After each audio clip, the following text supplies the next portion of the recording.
আপনারা অবগত আছেন মেরাজের ঘটনা সংঘটিত হওয়ার পূর্বে তায়েফের ঘটনা হয়েছিল।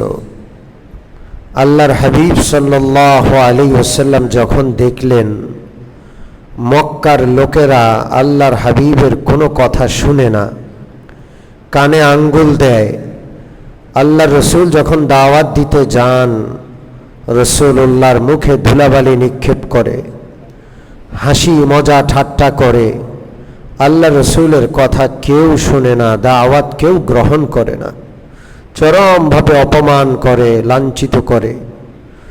তখন আল্লাহ রসুল বাধ্য হয়ে তায়েফ গিয়েছেন। তায়েফ থেকে ব্যর্থ হয়ে যখন ফিরে আসলেন আল্লাহ রসুল ক্ষতবিক্ষত। আল্লাহ রসুলের মন খুব খারাপ।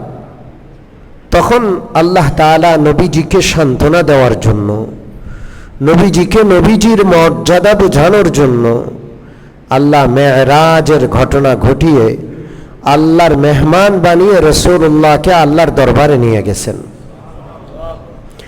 মেরাজের ঘটনা যখন আল্লাহ রসুল মক্কাবাসীকে শুনালেন,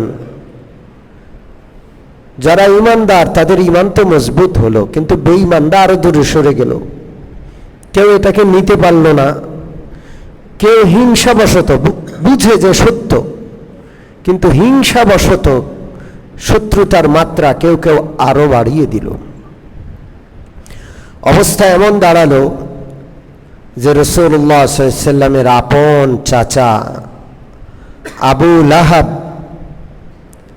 ব্যবসা বাণিজ্য, নিজের ব্যস্ততা, নিজের কাজকর্ম সব ছেড়ে সারাদিন নবীজির পিছনে পিছনে হাঁটে। যখন বুঝে যে নবীজি কারোর সাথে কথা বলবেন, এর আগেই আবু লাহাব চিৎকার দিয়ে বলে ওঠে, এর কথা শুনো না, নাউযুবিল্লাহ, এ পাগল, এ জাদুকর। এই বলে যাদেরকে রাসূলুল্লাহ দাওয়াত দিতে যাবেন আগে থেকেই তাদের আস্থা নষ্ট করে দিত। অবস্থা এমন হলো যে মক্কার লোকেরা কেউ আর রাসূলুল্লাহর কথা শুনে না। তখন নবী সাল্লাল্লাহু আলাইহি ওয়াসাল্লাম অপেক্ষায় থাকতেন যে বাহির থেকে কেউ আসে কিনা। হজের মৌসুম কিংবা উমরায় কোনো দল আসলে রাসূলুল্লাহ দিনে নয়, যখন রাতে সবাই ঘুমিয়ে যেত, হজ বা উমরার জন্য আগত নতুন মানুষ যারা বহিরাগত, যারা রাসূলুল্লাহকে আগে থেকে চিনে না, আল্লাহ রসুল সাল্লাল্লাহু আলাইহি ওয়াসাল্লাম তাদের কাছে গিয়ে গিয়ে রাতে গোপনে অন্ধকারে তাদেরকে দাওয়াত দিতেন। তো এই বহিরাগত মধ্যে সর্বপ্রথম আল্লাহ রসুল হজের মৌসুমে একটা গোত্রকে দাওয়াত দিলেন।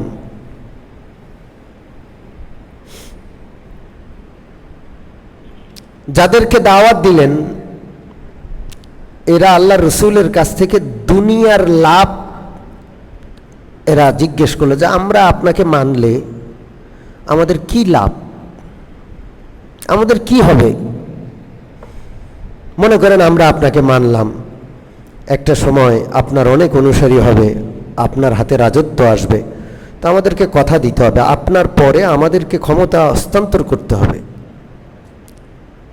আমাদের কি লাভ। এমন মানুষও আছে যারা ইসলামের মাধ্যমে দুনিয়া কামাইতে চায়, আছে না নাই? আছে। এই জন্য দুনিয়াটা এত মুখ্য এদের, এরা ইসলামকে বিকিয়ে দেয়, বিসর্জন দেয়। এটা শুধু সেই সময় না, এখনো আছে। বিশেষ করে এই পূজার মুহূর্তে আমরা খুব দেখলাম এটা। আল্লাহ আমাদেরকে মাফ করে দেন। আমাদের যেই ভাইরা পূজা মণ্ডপে গিয়ে গিয়ে নিজের ইসলামের 12টা বাজাইছে, আল্লাহ তাদেরকে তওবা করার তৌফিক দান করেন। ইসলাম দুনিয়া কামানোর জন্য না। দুনিয়া তো আর লিখে রেখেছেন আল্লাহ, যা কপালে আছে তা দিবেনই।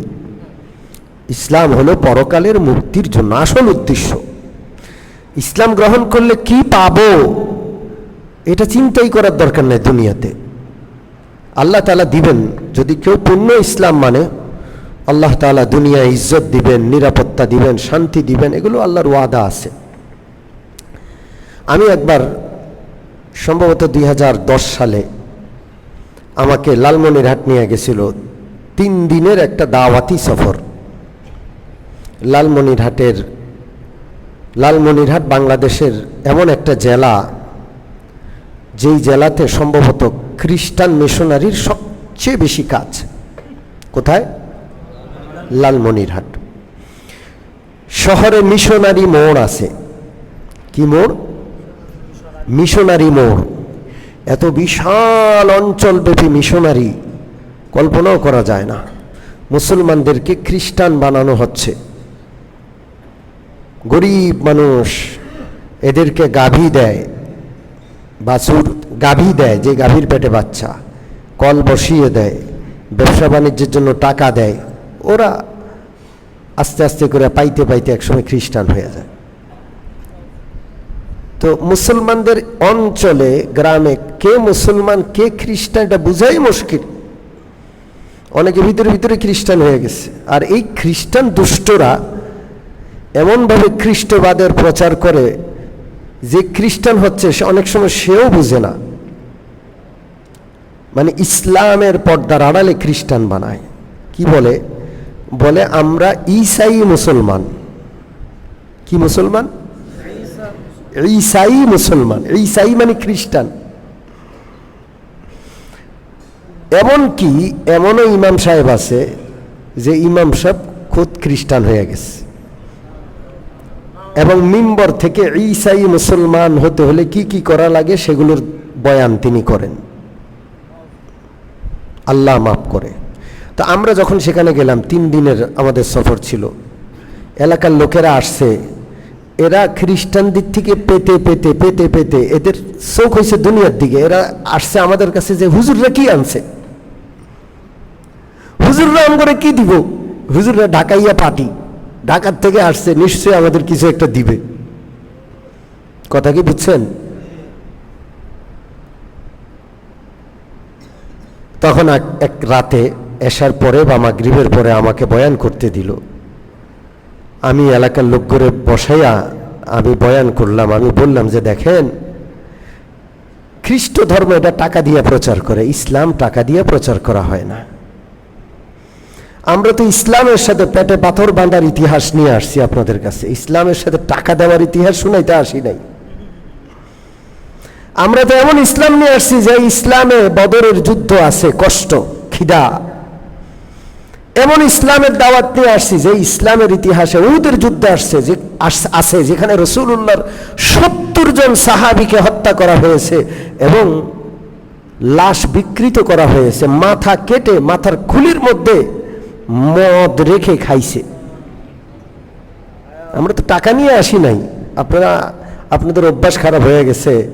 আপনারা খ্রিস্টানদের থেকে টাকা পাইয়া এখন আমাদেরকে ঢাকার পার্টি মনে করতেছেন যে হুজুররা টাকার ভান্ডিল নিয়ে আসছে, অনেক টাকা দিবে। তা আমি বিষয়গুলো এমনভাবে তুলে ধরলাম যে সব মানুষগুলো কাঁদছে যে আমরা আসলে ভুলের মধ্যে ছিলাম। আমি তো তাদেরকে বুঝাইলাম শেষে যে মুসলমান তো বাঘের জাত, সিংহের জাত, এরা না খেয়ে মরবে ক্ষুধায়, তাও এরা অন্য অমুসলিমদের ঝুটা ফাটা খাবে না, ঝুটা খাবে না। বাঘ না খেয়ে মরে, তাও বাঘ শিয়াল কুকুরের ঝুটা খায় না। তো রাসূলুল্লাহ সাল্লাল্লাহু আলাইহি ওয়াসাল্লাম দাওয়াত দিতে গেছেন। প্রথম পার্টি যাকে দাওয়াত দিলেন তারা বলে যে আমাদের কি লাভ, আপনার দিন আমরা গ্রহণ করব, আমরা কি পাবো? হ্যাঁ, আপনি যদি লিখে দেন, আপনি কখনো রাজত্ব লাভ করলে আপনার পরে সেই রাজত্ব কি করব আমরা পাবো। এটা যদি লিখে দেন মোটামুটি, তাইলে ঠিক আছে, আমরা মুসলমান হব। আল্লাহর হাবিব সাল্লাল্লাহু আলাইহি ওয়াসাল্লাম বললেন যে দেখো, আমাদের ইসলামের উদ্দেশ্য ক্ষমতা না, তবে আল্লাহ তাআলা যদি কখনো খেলাফা দেন তাহলে সেই খেলাফার পরবর্তীতে কে পরিচালনা করবে সেটা আল্লাহ জানেন। আমরা এখানে ওয়াদা দিয়া কাউকে ইসলাম গ্রহণ করাবো এই লোভে এটা আমরা করব না। তখন তারা বলে বাহ, কি ভালো এক দাওয়াত নিয়ে আসছেন, আপনার জন্য আপনার দাওয়াত গ্রহণ করার পরে আমরা গর্দান কাটাবো, আমরা যুদ্ধে গিয়া আমাদের বুক পেতে আমাদের বুকের মধ্যে গুলি, তীর, কামান এর আঘাত, তরোয়ারের আঘাত নিব আর আমরা কিছু পাবো না, এরকম দরকার নাই। রাসূলুল্লাহ সাল্লাল্লাহু আলাইহি ওয়াসাল্লাম সেখান থেকে চলে আসলেন।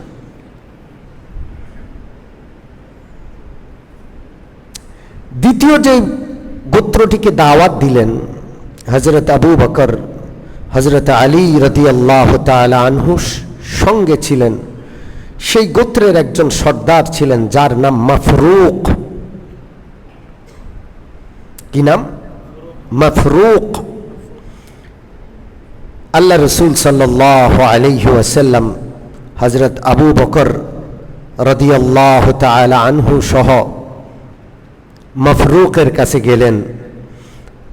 হযরত আবু বকর জিজ্ঞেস করলেন, হে মাফরুক, তুমি তো তোমার দলের নেতা, তুমি কি আল্লাহর একজন রসুল আসছে এই খবর শুনো নাই? মাফরুক বলে যে আমি শুনেছি।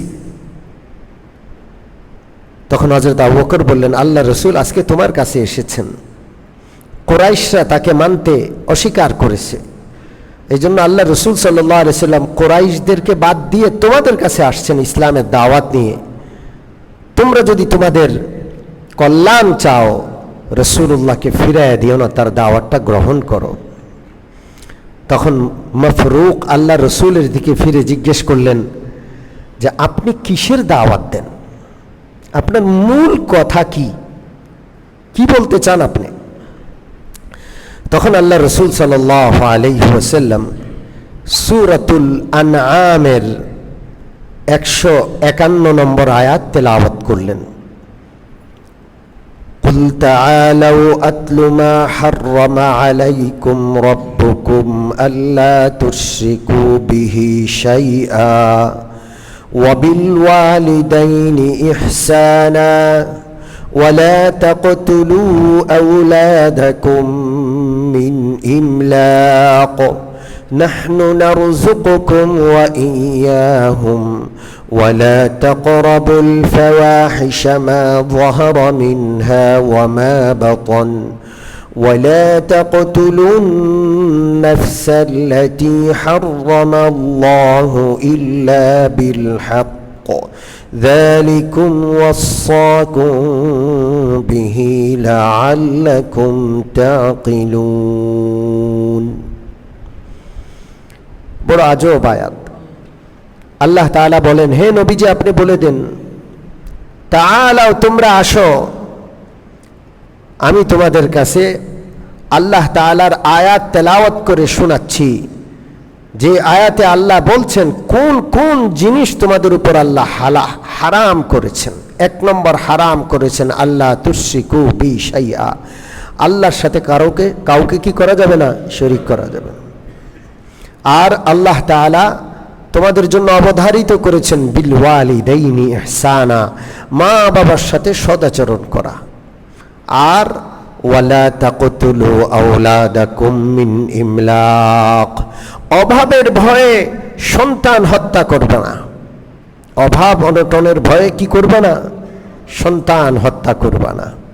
জাহিলি যুগে সরাসরি সন্তানদেরকে হত্যা করা হইতো, আর এখন ভ্রূণ হত্যা করার মাধ্যমে, জন্ম নিয়ন্ত্রণের মাধ্যমে, বিভিন্ন মাধ্যমে এখনো সন্তানকে হত্যা করে। কারণ আল্লাহ বলছেন নাহনু নারযুকুকুম ওয়া ইয়্যাহুম, তোমরা জীবিত, তোমাদেরকে রিজিক দেই আমি আল্লাহ। তোমাদের সন্তানদের যদি জন্ম হয়, তাদের রিজিকের মালিকও কে? আল্লাহ। ওয়ালা তাকরাবুল ফাওয়াহিশা মা যাহারা মিনহা ওয়া মা বাতান, আল্লাহ বলেন যে তোমরা অশ্লীল কোনো বিষয়ের দিকে যাবে না, চাই সেটা প্রকাশ্যে হোক গোপনে হোক। ওয়ালা তাকতুলুন নাফসাল্লাতী হারামাল্লাহু ইল্লা বিল হক, কাউকে তোমরা হত্যা করবে না হক ছাড়া। যদি হক হয় তাহলে সে হত্যার শিকার হবে। হক মানে সে যদি কাউকে হত্যা করে, তাহলে বিচার ব্যবস্থায় সেটা প্রমাণিত হলে ইসলামী বিচার যদি থাকে তাহলে তার রক্ত হালাল হবে, হত্যার বদলে তাকেও কি করা হবে? হত্যা করা হবে। সে যদি ডাকাতি করে, ধর্ষণ করে, আরও যে সমস্ত বিষয়, আল্লাহকে গালি দেয়, নবীকে গালি দেয়, ইসলাম ধর্ম ত্যাগ করে, মুরতাদ হয়, যেই সমস্ত বিষয়গুলোর বিচার ইসলামী শরীয়ত মতে হত্যা, এমন কোনো কাজ করে যদি সে তার হত্যাকে নিজেই হালাল করে দেয়, তো বিচার ব্যবস্থার মাধ্যমে তাকে কি করা হবে? হত্যা করা হবে। যালিকুম ওয়াসাকুম বিহি লাআল্লাকুম তাকিলুন, এটা আল্লাহ তাআলা তোমাদেরকে নির্দেশ দিচ্ছেন যদি তোমরা বুঝতে। সূরা আনআম আয়াত নম্বর 151। এই আয়াত তেলাওয়াত করার পরে মাফরুক, যিনি আরবের একটা গোত্রের সর্দার ছিলেন, তিনি কসম করে বললেন, আল্লাহর কসম করে বলছি, এটা কোনো জমিনের কালাম নয়, জমিনে বসবাসকারী কারো কথা হতে পারে না, এটা আসমানওয়ালা আল্লাহর কালাম। এরপরে আল্লাহ রসুল সাল্লাল্লাহু আলাইহি সাল্লামকে মফরুক বলল, হে নবীজি, আপনি কিসের দাওয়াত দেন? তখন নবীজি আরেকটা আয়াত তেলাওয়াত করলেন। এই আয়াতটা সাধারণত আমরা খুতবায় তেলাওয়াত করি। এটা সূরাতুন নাহলের 90 নম্বর আয়াত। ইন্নাল্লাহা ইয়া'মুরু বিল আদলি ওয়াল ইহসান ওয়া ইতা'i যিল কুরবা ওয়া ইয়ানহা আনিল ফাহশাই ওয়াল মুনকারি ওয়াল বাগই ইয়া'iযুকুম লাআল্লাকুম তাযাক্কারুন। আল্লাহ রসুল আল্লাহ পাকের এই আয়াতটি তেলাওয়াত করলেন যে আল্লাহ তাআলা তোমাদেরকে নির্দেশ দিচ্ছেন ইনসাফের, ন্যায় বিচারের নির্দেশ দিচ্ছেন। কে? ওয়াল ইহসান, দয়ার, তোমরা যেন দয়া করো। ওয়া ইতা'i যিল কুরবা, আত্মীয় গরিব আত্মীয়দেরকে যেন তোমরা দাও। ওয়া ইয়ানহা আনিল ফাহশাই ওয়াল মুনকারি ওয়াল বাগই, আল্লাহ নিষেধ করছেন তোমরা যেন কোনো অশ্লীল কাজ না করো, আল্লাহ নিষেধ করছেন তোমাদেরকে কোনো খারাপ কাজ করতে, আল্লাহ নিষেধ করছেন অবাধ্যতা প্রদর্শন করতে।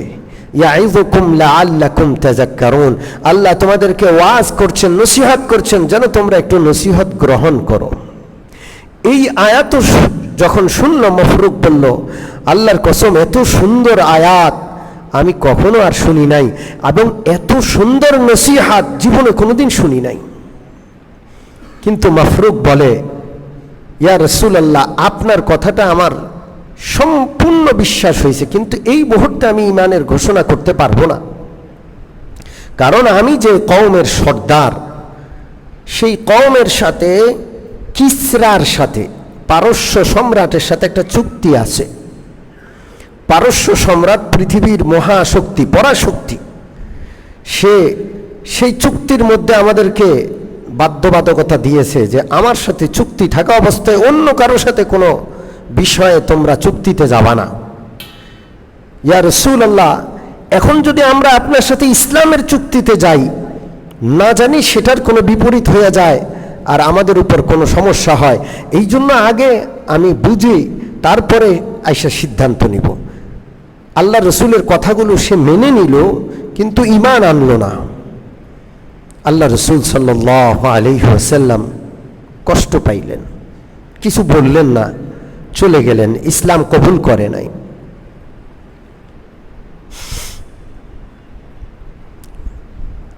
এইভাবে আল্লাহ রসুল বহিরাগতদের দাওয়াত দিচ্ছেন। দিতে দিতে একটা ছোট্ট গোত্র পাইলেন, যেটা মদিনা থেকে আসছে।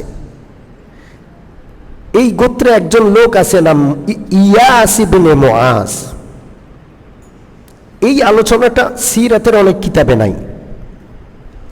হযরত ইয়াস ইবনে মুআজ এই ছোট্ট দলের মধ্যে আছে। আল্লাহ রাসূল সাল্লাল্লাহু আলাইহি ওয়াসাল্লাম তাদের সাথে সাক্ষাৎ করলেন। তো ইয়াস ইবনে মুআজ যেই দলে, সেই দলের কাছে গিয়ে রাসূলুল্লাহ গভীর রাতে দাওয়াত দিলেন। এরা কিন্তু মদিনার লোক, এরা মক্কায় কেন আসছে? এদের উদ্দেশ্য মক্কার কুরাইশদেরকে নিজেদের চুক্তিতে আবদ্ধ করে মদিনায় দুইটা গোত্র ছিল, আউস আর খাজরাজ। এরা আউস গোত্রের। মক্কায় আসছে কেন? আসছে খাজরাজের বিরুদ্ধে, যেহেতু এদের যুদ্ধ। এই আউস গোত্র আসছে কুরাইশদের সাথে সন্ধি করে খাজরাজের বিরুদ্ধে যেন যুদ্ধটা কঠিন করতে পারে, শক্তি অর্জন করতে পারে। আল্লাহ রসুল সাল্লাল্লাহু আলাইহি ওয়াসাল্লাম তাদেরকে দাওয়াত দিলেন। দাওয়াত দেওয়ার পরে ইয়াস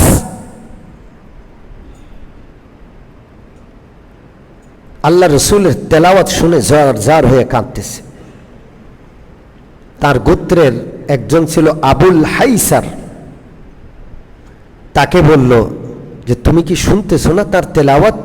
তিনি কি দাওয়াত দিয়েছেন তুমি কি একটু ভালো করে বুঝতেছো না? তো আবুল হাইসার কি করলো? ধুলিকণা উঠাইল এক মুঠ, উঠিয়ে ইয়াস ইবনে মুআজের মুখের উপর নিক্ষেপ করলো আর বলল, আমরা আসছি কি জন্য? মক্কাবাসীকে আমাদের পক্ষে নেওয়ার জন্য।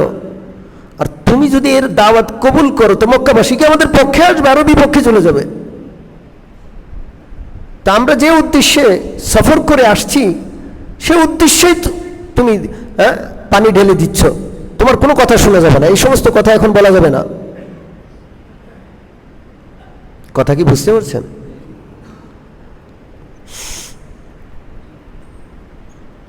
কিন্তু ইয়াস ইবনে মুআজের অন্তরে লেগে গেল। একজন মানুষ শুধু, সে প্রকাশ্যে রাসূলুল্লাহ সাল্লাল্লাহু আলাইহি ওয়াসাল্লামের সামনে এখানে কালিমা পড়তে পারল না সত্য, কিন্তু তার মনে কালিমার দাগ কেটে গেল। সে মক্কা থেকে এই দলের সাথে ফিরে মদিনায় গেল। অল্প সময়ের ব্যবধানে তার এমন অসুস্থতা দেখা গেল যে মৃত্যু মুখে। যখন মৃত্যু মুখে, তখন মুহাম্মদুর রাসূলুল্লাহর চেহারাটা তার ভেসে উঠল চোখের সামনে। তো সে তো পুরা কালিমাটা সে শুনে নাই, জানে না। সে মৃত্যুর সময় 4টা বাক্য বলছে। কয়টা বাক্য? 4টা বাক্য বলছে।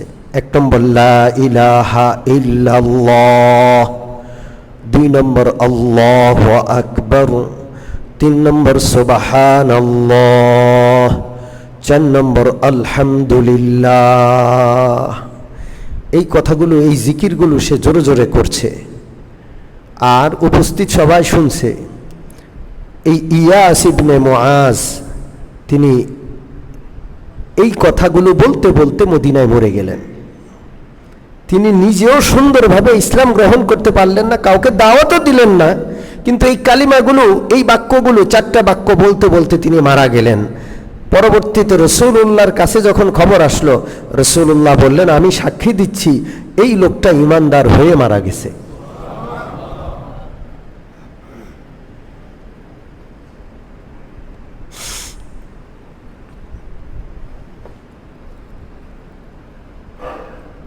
এরপরে হজের মৌসুমে মক্কা থেকে, মদিনা থেকে 6 জন লোক আসলো মক্কায় হজ করার জন্য। কয়জন? একটা ছোট্ট দল। যেই দলে কয়জন লোক আসছে? নবুয়তের 11তম বৎসরে হজের মৌসুমে 6 জন লোক আসছে। আল্লাহর হাবিব সাল্লাল্লাহু আলাইহি ওয়াসাল্লাম গভীর রাতে, এরা 6 জন লোক কোথায় আসছে? মিনায়। হজ চলছে তখন। আরাফা থেকে মিনায় এসে তাঁবুতে থাকে, মিনায় পাথর মারে। পাথর মারার যে দিনগুলো আছে 10, 11, 12, 3 দিন পাথর মারে। এই রাতটা হলো 10 তারিখ গিয়া 11 তারিখ গিয়া 11 তারিখ দিবাগত রাত, অর্থাৎ 12 তারিখের রাত। এরা মিনাতে তাঁবু টানাইয়া ঘাটি কোনো একটা জায়গার মধ্যে আছে। আল্লাহ রসুল সাল্লাল্লাহু আলাইহি ওয়াসাল্লাম খুঁজতে খুঁজতে তাদের কাছে গিয়ে পৌঁছলেন এবং তাদেরকে ইসলামের দাওয়াত দিলেন। কিসের দাওয়াত দিলেন? ইসলামের দাওয়াত দিলেন। কিন্তু আল্লাহ রসুল একটা বিষয় আশ্চর্য হলেন, যখন ইসলামের দাওয়াত দিলেন তো এরা একজনের আরেকজনের মুখের দিকে চাওয়াচাই করছে। কি করছে? মুখ চাওয়াচাই করছে। রাসূলুল্লাহ তাকায় রইলেন, কিছু বললেন না। কি জন্য মুখ চাওয়াচাই করলেন? কিতাবে লেখে, এরা আল্লাহ রসুলের নাম, আল্লাহ রসুল যে আগমন করবেন এই বিষয়টা আগে থেকে শুনছে। এখন তারা রসুলুল্লাহকে দেখে আশ্চর্য হচ্ছে যে এতদিন যার কথা শুনে আসছি, তাইলে ইনি বুঝি সেই রসুল। আচ্ছা, এরা শুনলো কোথায়? এরা মদিনার খাজরাজ গোত্রের 6 জন লোক, নেতা। এরা রসুলুল্লাহর কথা শুনছে কোথায়? মদিনায় ইহুদিদের একটা 3টা গোত্র বসবাস করত। কয়টা গোত্র? তো মদিনার স্থানীয় যারা, তারা 2টা গোত্র, আউস আর খাজরাজ। আর মদিনায় ইহুদিদের কয়েকটা গোত্র ছিল। আউস আর খাজরাজ এরা আপসে লড়াই করত, যুদ্ধ করত। মাঝে মাঝে নিজেরা করত, মাঝে মাঝে ইহুদিদের বিরুদ্ধে এরা যুদ্ধ করত।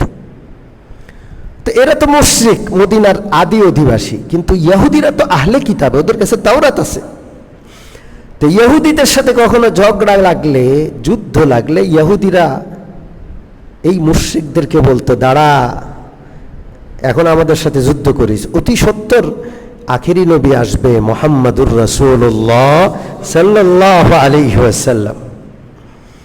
আমরা আখেরি নবীর কে সঙ্গে নিয়ে তোদের বিরুদ্ধে যুদ্ধ করব। এবং হযরত মূসা আলাইহিস সালাতু ওয়াস সালামের পূর্বে আদ জাতিকে যেমন ধ্বংস করা হয়েছে, আমরা মুহাম্মাদুর রাসূলুল্লাহকে নিয়ে তোমাদেরকে ধ্বংস করব। তো এখন মদিনার এই মুশরিকরা বলতেছে, সর্বনাশ, ইহুদিরা আমাদেরকে যেই নবীর আগমনের কথা বলে ধমক দিত, আমরা দেখি ওই নবী তোই নি। তাহলে ইহুদিদের আগেই আমাদের এই নবীকে আমাদের বানায় নেওয়া উচিত, আমরা এই নবীর হাতে হাত দিয়ে মুসলমান হয়ে যাওয়া উচিত। কথা কি বুঝতে পারছেন? এই 6 জন মুখ চাওয়াচাই করতেছে যে ইনি সেই নবী। অতএব ইহুদিদের কাছে খবর যাওয়ার আগেই এই নবীর উপর আমরা ঈমান এনে ফেলি, আমরা অগ্রগামী হয়ে যাই। এই 6 জন সর্বপ্রথম আল্লাহর হাবিব সাল্লাল্লাহু আলাইহি ওয়াসাল্লামের হাতে হাত দিয়ে মুসলমান হয়ে গেলেন। আলহামদুলিল্লাহ। মদিনায় কয়জন? মাত্র 6 জন। কয়জন? 6 জন। এই 6 জনের নাম এখানে আছে।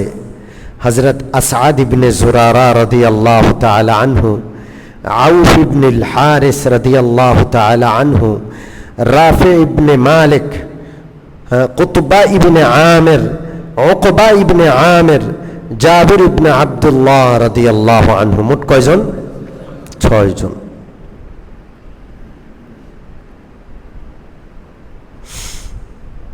এটা হলো 11 সন। হিজরি কত? নবুয়তের কোন সন? 11 সন, হজের মৌসুমের কথা। এরপর এই 6 জন মদিনায় ফিরে যায়। কিছু তেমন বুঝে টুঝে না। এই 6 জন যখন মদিনায় ফিরে যায়, খুব বেশি ইসলাম বুঝে না, কিন্তু মুহাম্মাদুর রাসূলুল্লাহকে তো চিনছে নবী। ঘরে ঘরে, বাজারে বাজারে, হাটে হাটে মুহাম্মাদুর রাসূলুল্লাহর আলোচনা শুধু, যে একজন নবী আসছে, উনি মক্কায় আছেন, নাম কি? মুহাম্মাদুর রাসূলুল্লাহ। বাস, মুহাম্মাদুর রাসূলুল্লাহ, মুহাম্মাদুর রাসূলুল্লাহ, শুধু এই নামটা তারা ছড়াইছে। তো কেউ মুসলমান, অন্য কেউ মুসলমান হয় না, কিন্তু সবার কানে কানে মুহাম্মাদুর রাসূলুল্লাহর নামটা পৌঁছে গেছে। নবুয়তের 12তম বর্ষ, সেই বর্ষে 12 জন আসছেন মক্কা থেকে, মদিনা থেকে। কয়জন? জোরে বলেন, কয়জন? 12 জন আসছেন। এই 12 জনেরও নাম আছে। এরা আল্লাহ রসুলের হাতে বায়াত করলেন। কি করলেন? এদের যে ঘটনা, বা এরা পরবর্তীতে কি মিশন নিয়ে মদিনায় গেলেন, কি কি করলেন, সেটা লম্বা আলোচনা আছে ইনশাআল্লাহ আগামী সিরত মাহফিলে।